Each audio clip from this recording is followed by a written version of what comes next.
নির্বাচন যেন আমরা একটা সুন্দর সুস্থ পরিবেশে আনন্দমুখর ভাবে নির্বাচনটা করতে পারি। সবাই যেন নির্বাচনের দিন এসে যার যার পছন্দ অনুযায়ী ভোট কেন্দ্রে ভোট প্রদান করে একটা সুন্দর পরিবেশে যেন আমরা নির্বাচনটা সম্পন্ন করতে পারি। ভাই, আপনি জেলা বিএনপির সভাপতি, বিএনপির সবগুলো আসনে জয়ের ব্যাপারে আপনারা কতটুকু আশাবাদী? আমি তো অত্যন্ত আশাবাদী। ইনশাল্লাহ আমরা প্রতিটা সিটি ইনশাল্লাহ জিতবো বলে আশা রাখি।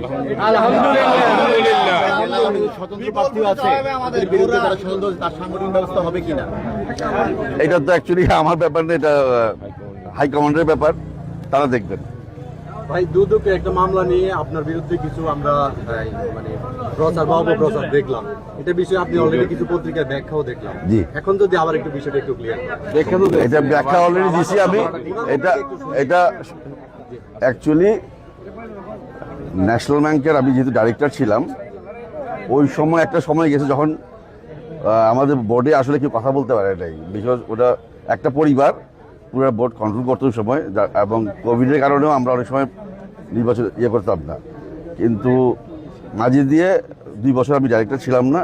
এই 5ই অগাস্ট এর পরে আমি এমনি অ্যাপ্লাইও করিনি, গভর্নর সাহেবই আবার আমাদেরকে নতুন বোর্ড করছেন, যেখানে আব্দুল্লাহ মিন্টু সাহেব চেয়ারম্যান এবং আমাকে ডাইরেক্টর হিসাবে, এবং হোসাফের মহাজুম সাহেব আমাদের যারা স্পন্সর ডাইরেক্টর ছিলাম তাদেরকে আবার রিস্টার্ট করছেন, এবং তারা মনে করছেন যে আমরা ব্যাংকটাকে আবার বাঁচাতে পারি। ব্যাংকটার অবস্থা খুবই খারাপ অবস্থায় আছে, লিকুইডিটি পজিশন খুবই খারাপ, কারণ এই ব্যাংকটাতে যথেষ্ট লুটতারাজ হয়েছে।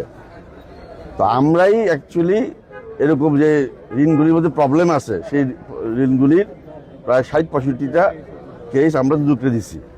ন্যাশনাল ব্যাংক থেকে দুদককে প্রোভাইড করা হয়েছে যে এগুলির ব্যাপারে তদন্ত করা হোক এবং ইয়ে হোক।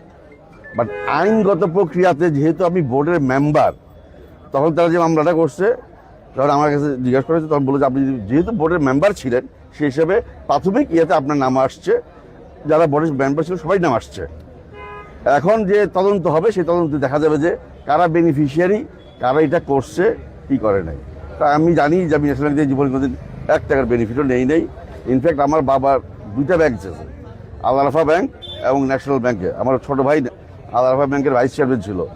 আমি কোনোদিন ন্যাশনাল ব্যাংকে আমার কোনো ব্যবসা বাণিজ্য করি নাই, ইভেন আল আরাফা ব্যাংকে কোনো ব্যবসা বাণিজ্য করি নাই। ঠিক আছে।